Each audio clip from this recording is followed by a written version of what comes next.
हाँ, तो आप सभी भाइयों बहनों को मैं दिल से सादर प्रणाम करता हूँ। भाइयों, इस वीडियो में हम सीखने वाले हैं कि बहुपद को कैसे पहचाना जाता है। इस वीडियो में मैं कुल मिलाकर देख सकते हैं कि 8 प्रश्न को लिया हूँ और इन्हीं प्रश्नों की मदद से आपको मैं पूरा बहुपद पहचानना सिखा दूंगा। इसमें मुश्किल भी सवाल है और आसान भी सवाल है, यानी कि कह सकते हैं हर तरीके का सवाल है। अगर आप लोग इस वीडियो को ईमानदारी से देख लेते हैं तो मैं आपको गारंटी देता हूं 100% आपको समझ में आ जाएगा। तो चलिए सीखते हैं कि आखिर बहुपद को कैसे पहचाना जाता है। देखिए, बहुपद को पहचानने से पहले आपको कुछ चीज़ों को समझना होगा। तो सबसे पहले तो आप उसी को समझ जाइए। देखिए, सबसे पहले आपको जानना होगा चर और अचर के बारे में। चर को अंग्रेजी में हम वेरिएबल बोलते हैं। देखिए, एबीसीडी का जितना भी अक्षर होता है उसे हम चर कहते हैं। चाहे वो बड़ा एबीसीडी क्यों ना हो, चाहे वो छोटा एबीसीडी क्यों ना हो, वह सभी चर कहलाते हैं। और एक बात आप लोग और याद रखिएगा कि चर का मान बदलता रहता है। कैसे बदलता है मैं किसी दूसरे वीडियो में बता दूंगा। इस वीडियो में उसको जानने का कोई भी इसमें जरूरत नहीं है, ठीक है। अब उसके बाद आप समझ लीजिए कि अचर क्या होता है। देखिए, अचर को अंग्रेजी में कांस्टेंट कहते हैं। तो मैथ का जितना भी संख्या होता है उसे हम अचर कहते हैं। जैसे कि 0 हो गया, 1 हो गया, 5 हो गया, -2, 1/2, √5, √2 का स्क्वायर, यानी कि जितना भी हो बटा वाला संख्या हो, रूट वाला संख्या हो, ठीक है, प्लस वाला संख्या हो, माइनस वाला संख्या हो, ये सभी अचर के अंतर्गत आते हैं। तो आप चर और अचर समझ गए, ठीक है। अब उसके बाद आप लोग समझिए कि व्यंजक क्या होता है। देखिए, व्यंजक को अंग्रेजी में एक्सप्रेशन बोलते हैं, इसको फलन भी बोला जाता है, और फलन को अंग्रेजी में फंक्शन बोलते हैं। तो व्यंजक क्या होता है, तो देखिए आप जानते हैं कि मैथ में कुल मिलाकर 4 चिन्ह होता है। प्लस होता है, माइनस होता है, गुना होता है, भाग होता है। तो देखिए, अगर हम चर, अचर और जो मैथ का चिन्ह होता है, इसको मिलाकर अगर हम कोई चीज़ को लिखते हैं तो उसे हम व्यंजक कहेंगे। जैसे उदाहरण के लिए मान लीजिए कि हम यहाँ से 5 को उठा लेते हैं, तो यहाँ पे 5 हमने लिख दिया। अब क्या करते हैं, हम इसमें से कोई चर को उठा लेते हैं, बी को उठा लिए, यहाँ पे हम ऐसे बी को लिख देते हैं, ठीक है। अब क्या करें, हम इसमें से अचर को फिर घात के रूप में ले लेते हैं। जैसे मान लीजिए कि मैं फिर से -2 को ले रहा हूँ, तो इसको मैंने यहाँ पे -2 करके घात लगा दिया, ठीक है। और यहाँ से मैंने मान के चलिए कि प्लस का चिन्ह को उठा लेता हूँ, और यहाँ से मान के चलिए कि मैं 1/2 को ले लेता हूँ। तो यह जो बना ना, इसी को हम क्या बोलेंगे, इसी को हम बोलेंगे व्यंजक, ठीक है। और देखिए, यह जो आप सवाल में देख रहे हैं यह सभी व्यंजक है। चूंकि देखिए इसमें चर भी है और अचर भी है। जैसे चर यह वाला है और अचर यह है, ठीक है। तो चर और अचर के मिलने से क्या बना है, यह बना है सभी, तो इसको हम व्यंजक बोलेंगे। तो व्यंजक भी आप लोग समझ गए। अब आप लोग समझिए पूर्ण संख्या के बारे में कि पूर्ण संख्या क्या होता है। देखिए, अगर आप गिनती के संख्याओं में 0 को शामिल कर देंगे तो वह पूर्ण संख्या कहला जाएगा।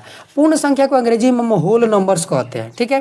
देखिए, यह वाला गिनती का संख्या होता है, जैसे 1 2 3 4 5 6 7 8 ऐसे करके अनंत तक होता है। इसका मतलब होता है अनंत, ठीक है। इसको सूतल 8 से दर्शाते हैं, ठीक है। और इसके पहले हम 0 को ऐसे शामिल कर देते हैं, पूर्ण संख्या हो जाएगा। अब दोस्तों, हमारे लिए बहुपद पहचानना काफ़ी आसान हो गया है। देखिए, बहुपद पहचानने के लिए आपको 3 बातों को एकदम अपने दिमाग में फिट करके बैठा लेना है, और उसको बेचाबी वाले ताला से बंद कर लेना है, ठीक है, ताकि आप उसको जल्दी भूल जाए, ठीक है। बेचाबी वाला ताला से नहीं बंद कीजिएगा, चाबी वाला ताला से बंद कीजिएगा, ताकि वह बात आप जल्दी से नहीं भूल सके।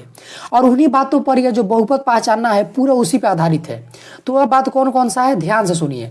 सबसे पहले आपको देखना है कि क्या बट्टे के नीचे चर है। अगर बट्टे के नीचे कोई चर है तो सबसे पहले हम उसको बट्टे के ऊपर ले जाएंगे, ठीक है। जैसे कि आप लोग इस प्रश्न में देखिए, ये सभी प्रश्नों को मैं करवाऊंगा। देखिए, यहाँ पे बट्टे के नीचे चर है, यहाँ पर भी है और यहाँ पर भी है। तो बट्टे के नीचे अगर चर हो, यानी कि कोई भी एबीसीडी का अक्षर हो, तो उसको सबसे पहले हम बट्टे के ऊपर ले जाएंगे। सबसे पहला काम तो यह हो गया। दूसरे बार में आपको क्या करना है, यह देखना है कि क्या कोई चर रूट के अंदर है। अगर वो रूट के अंदर है तो सबसे पहले उसको हम रूट के बाहर निकालेंगे। जैसे यहाँ पर आप देख सकते हैं कि रूट के अंदर x है, यहाँ पर भी रूट के अंदर x है। तो सबसे पहले हमको काम यही करना रहता है कि उसको बाहर निकालेंगे।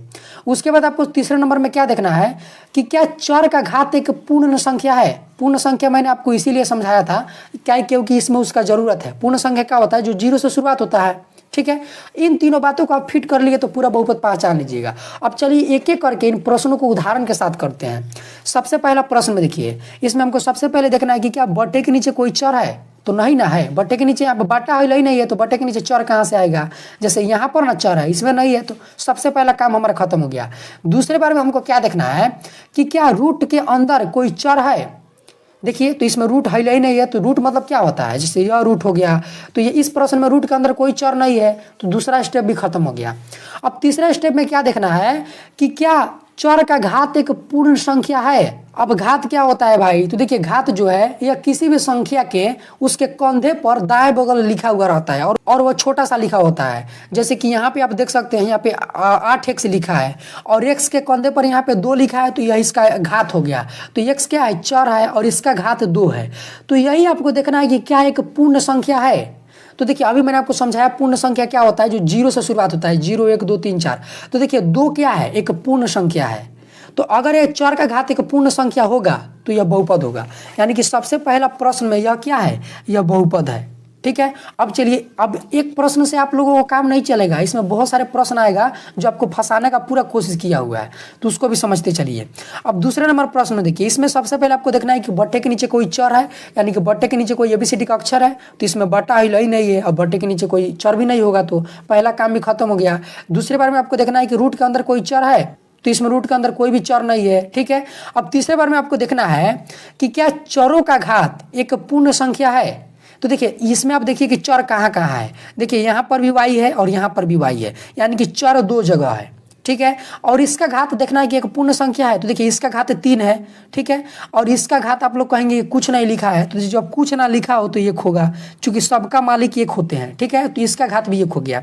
अब देखिए यह जो चर का घात यहाँ पर 3 लिखा है, यह भी एक पूर्ण संख्या है, और यहाँ पे आप 1 देख रहे हैं, यह भी एक पूर्ण संख्या है। ठीक है, तो यह भी एक बहुपद होगा। लेकिन एक बात आप लोग हमेशा याद रखिएगा कि हर जगह चर का घात एक पूर्ण संख्या होना चाहिए। जैसे मान के चलिए, जैसे यहाँ पे y के घात 3 होता है और यहाँ पे मान के चलिए कि -2 होता है, यहाँ पे y की जगह पे -2 होता है या फिर -1 होता, तो -1 क्या है, पूर्ण संख्या नहीं है। ठीक है, तो अब यह बहुपद नहीं होता, क्योंकि हर एक जगह चर का घात एक पूर्ण संख्या होना चाहिए। केवल एक जगह से काम नहीं चलेगा, हर एक जगह। इस क्वेश्चन में केवल एक चर था, इसीलिए एक जगह से ही काम चल गया। तो उम्मीद है कि आप लोग इस बात को भी समझ जाएंगे। हर एक जगह चर का घात एक पूर्ण संख्या होना चाहिए, तो 3 भी था, 1 भी पूर्ण संख्या, इसीलिए बहुपद हो जाएगा। उम्मीद है अभी भी आपको कोई डाउट हो तो इन प्रश्नों में आपको अच्छे से समझ में आ जाएगा। ठीक है, अब तीसरे नंबर प्रश्न में देखिए, यहाँ पर देखिए सबसे पहला काम तो आपको क्या करना रहता है कि देखना होता है कि क्या बट्टे के नीचे कोई चर है। अगर बट्टे के नीचे चर है तो सबसे पहले उसको ऊपर ले जाएंगे। तो देखिए यहाँ पे बट्टे के नीचे चर है, तो x क्या है, बट्टे के नीचे x है, तो x एक चर है। ठीक है, तो इसको ऊपर ले जाएंगे। अब ऊपर ले जाने का भी नियम होता है। देखिए यहाँ पे x² है तो x² लिख सकते हैं। ठीक है, यहाँ पे प्लस है तो प्लस। देखिए मैं x को ऐसे भी लिखता हूँ, ऐसे भी लिखता हूँ, आप लोग कंफ्यूज नहीं होइएगा।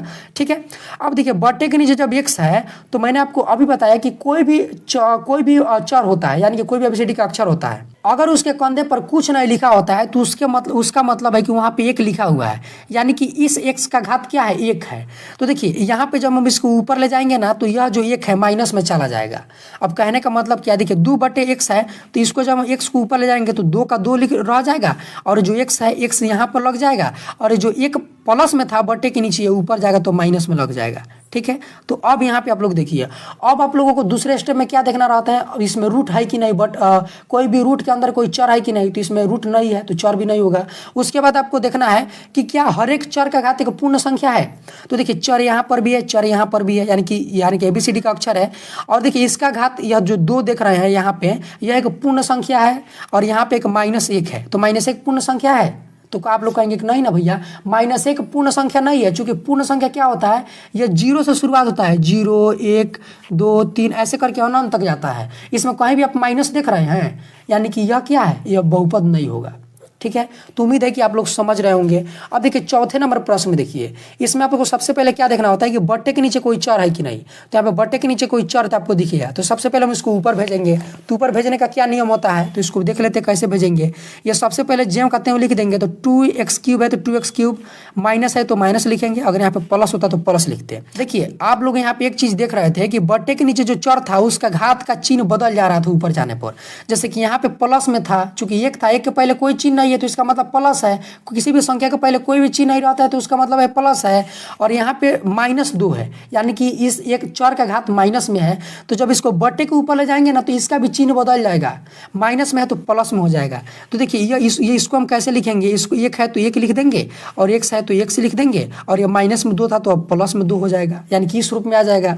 अब चाहे तो इस 1 को नहीं भी लिख सकते हैं, चूंकि 1 जो है या किसी भी चर के पहले छुपा हुआ रहता है। जैसे मान के चलिए मैं यहाँ पे केवल y लिखता हूँ तो इसका मतलब है कि y के पहले एक छुपा हुआ है, ठीक है। तो आप चाहे तो लिख भी सकते हैं, नहीं भी लिख सकते हैं। अब आपको देखना होगा कि क्या प्रत्येक चर का घात एक पूर्ण संख्या है। तो देखिए चर यहाँ पर भी है, चर यहाँ पर भी है, तो यहाँ पे इसका घात क्या है 3 है और यहाँ पे इसका घात 2 है। तो आप जानते हैं कि 3 और 2, देखिए 3 और 2 दोनों एक पूर्ण संख्या है, ठीक है। तो यह भी क्या हुआ, बहुपद हो जाएगा। देखिए तो इसलिए आप कंफ्यूज नहीं होइएगा। एक बात आप लोग मेरा ऐसे याद रखिए, ऐसे आप लोग इतना झंझट नहीं करना है तो, ठीक है। अगर बट्टे के नीचे कोई चर है, अगर उसका घात माइनस में है तो याद रखिएगा जो बट्टे के ऊपर में जाएगा ना तो उसका घात प्लस में हो जाएगा। और बट्टे के नीचे कोई चर है और उसका घात अगर प्लस में है तो बट्टे के ऊपर में जाएगा तो माइनस में हो जाएगा, जैसे कि आप यहाँ पे देखते हैं। और आप जानते हैं कि माइनस में होगा तो बहुपद नहीं होगा और प्लस में होगा तो बहुपद हो जाएगा, ठीक है। तो यह बात आप लोग ध्यान रखिएगा। अब 5वें नंबर प्रश्न में आइए, इसमें हमको देखना है कि बट्टे के नीचे कोई चर है कि नहीं। तो बट्टे के नीचे कोई भी चर नहीं है। उसके बाद आपको देखना है कि रूट के अंदर कोई चर है कि नहीं। अगर रूट के अंदर कोई चर है तो उसको बाहर निकालेंगे। तो यहाँ पे रूट के अंदर x है तो इसको बाहर निकालेंगे। तो देखिए जब इसको बाहर निकालिएगा तो बट्टे का रूट का अर्थ होता है 1/2। तो इसको जब बाहर निकालिएगा ना तो x है तो x लिखिएगा और रूट का मतलब होता है 1/2। तो इस पे कंधे पे 1/2 को घात के रूप में लिखना होगा। चूंकि रूट का अर्थ ही होता है 1/2 तो x का 1 हो जाएगा और रूट के अंदर हम इस रूट को जब हटाए तो इसका घात हम 1/2 कर देंगे, ठीक है। और प्लस है तो प्लस, 4x है तो 4x। अब यहाँ पे देखिए, अब आपको क्या देखना है कि क्या प्रत्येक चर का घात एक पूर्ण संख्या है। यहाँ पे कुछ नहीं है तो इसका मतलब है कि एक छुपा हुआ है। तो देखिए एक तो एक पूर्ण संख्या है, लेकिन 1/2 एक पूर्ण संख्या है। आप लोग कहेंगे नहीं ना है भैया, देखिए ना, क्योंकि पूर्ण संख्या में बाटा नहीं होता है, माइनस भी नहीं होता है, ठीक है, एकदम साधारण सा होता है। तो यानी कि 1/2 एक पूर्ण संख्या नहीं है, तो अभी जो है बहुपद नहीं होगा। हर जगह चर का घात एक पूर्ण संख्या होना चाहिए। अब आप लोग इस 6 नंबर प्रश्न में देखिए, इसमें भी आपको बताना है कि बहुपद है कि नहीं। तो सबसे पहले आपको क्या देखना रहता है कि बट्टे के नीचे कोई चर है या फिर नहीं है। तो देखिए यहाँ पे कहीं आपको बट्टा दिख रहा है तो बट्टा नहीं दिख रहा है तो चर कहाँ से आएगा भाई, यानी कि यह भी स्टेप हमारा खत्म हो गया। दूसरे में आपको क्या देखना है कि रूट के अंदर कोई चर है तो उसको बाहर निकालना है। तो देखिए यहाँ पे रूट है और रूट के अंदर चर है, चर मतलब कि ABCD का कोई भी अक्षर, तो एक से यहाँ पे लिखा है तो यह भी क्या है, एक चर है। यहाँ पे आप लोग ध्यान से देखिए, इस x का घात 2 है, यानी कि यह x 2 बार है। देखिए किसी भी संख्या के ऊपर जितना घात रहता है इसका मतलब ये संख्या उतना ही बार है, ठीक है। तो x का घात 2 है, इसका मतलब x 2 बार है। और एक बात आप लोग अच्छी तरीके से जानते हैं कि स्क्वायर से रूट खत्म हो जाता है, यानी कि इस स्क्वायर से, यानी कि 2 का स्क्वायर बोलेंगे, ये 2 से रूट खत्म हो जाएगा। तो जब 2 से रूट खत्म हो जाएगा तो ये इसको आप सॉल्व कीजिए तो देखिए यहाँ पे केवल x बाहर निकल जाएगा तो x का x लिख दीजिए, और यहाँ पे माइनस है तो माइनस लिख दीजिए, 2x है तो 2x लिख दीजिए, +3 है तो +3 लिखिए। अब यहाँ पे आप लोग देखिए, अब आपको क्या देखना होता है तीसरे स्टेप में कि हर एक चर का घात एक पूर्ण संख्या है कि नहीं। तो देखिए यहाँ पर भी चर है और यहाँ पर भी चर है और इसका घात एक पूर्ण संख्या है, चूंकि यहाँ पर भी एक छुपा हुआ है और यहाँ पर भी एक छुपा हुआ है और एक क्या है, यह एक पूर्ण संख्या है, तो यानी कि यह भी एक बहुपद होगा। अब 7वें नंबर प्रश्न में देखिए, यहाँ पे सबसे पहले आपको देखना है कि बट्टे के नीचे कोई चर है कि नहीं। तो इसमें बट्टे के नीचे कोई भी चर नहीं है, नहीं बट्टा है, ठीक है। और दूसरे बार में आपको क्या देखना रहता है कि क्या रूट के अंदर कोई चर है। अगर रूट के अंदर कोई चर है तो उसको बाहर निकालिए। तो देखिए यहाँ पर रूट के अंदर कोई चर नहीं है। हो सकता है कि भाई लोग आप कंफ्यूज हो जाएंगे कि यहाँ पर रूट के अंदर 3 लिखा है और यहाँ पे y के घात 5 है। तो यहाँ पे भाई आप लोग ध्यान दीजिए कि यहाँ पे रूट के अंदर 3 है लेकिन y नहीं है, ठीक है, 3 है। तो हमको रूट के अंदर केवल चर को देखना है और 3 क्या है, अचर है, ठीक है। और देखिए यहाँ पर भी चर है और यहाँ पर भी चर है, इसका घात 5 है और इसका घात 2 है। तो 5 और 2 दोनों क्या है, एक पूर्ण संख्या है, तो यह भी एक बहुपद होगा। देखिए रूट में केवल चर रहे तो अभी हमको ध्यान देना है, रूट में अचर रहे तो अभी हम उसको बाहर नहीं निकालना है, चर रहे तभी बाहर निकालना है। यहाँ पर रूट के अंदर चर नहीं थे इसलिए हम बाहर नहीं निकाले, ठीक है। उम्मीद है कि आप समझ गए होंगे। अब 8 नंबर प्रश्न में देखिए, यहाँ पर भी चर है और यहाँ पर भी चर है, ठीक है। इसका घात 2 है और इसका घात क्या है, 2/3 है। देखिए 2 तो एक पूर्ण संख्या है लेकिन 2/3 एक पूर्ण संख्या नहीं हुए, चूंकि आप जानते हैं कि पूर्ण संख्या 0 से शुरुआत होता है, 0 1 2 3, ठीक है। इसमें कहीं आप देखिएगा 2/3 नहीं मिलेगा, ठीक है, ऐसे करके अनंत तक जाएगा। तो यानी कि यह भी बहुपद नहीं है, ठीक है। तो उम्मीद है दोस्तों कि इस तरह अगर आपके सामने क्वेश्चन आता है तो आप लोग आसानी से पहचान लेंगे कि कौन बहुपद है कौन बहुपद नहीं है। भाई लोग मैं आपको क्वेश्चन देता हूं, ठीक है, क्वेश्चन नंबर 9 के नाम से, इसको आप लोग कमेंट में बताना है कि यह बहुपद है कि नहीं। क्वेश्चन है x² + 5/, x के घात 3। इसको आपको बताना है कि यह बहुपद है कि नहीं। ठीक है, तो आज के लिए दोस्तों इतना ही। उम्मीद है कि जो भी कुछ मैं समझाया हूँ वो आपको अच्छे से समझ में आया होगा। ठीक है, तो फिर मिलते हैं अगर किसी खास वीडियो में, मस्त वीडियो में। तब तक के लिए जय हिंद, वंदे मातरम। हंसते रहिए, मुस्कुराते रहिए।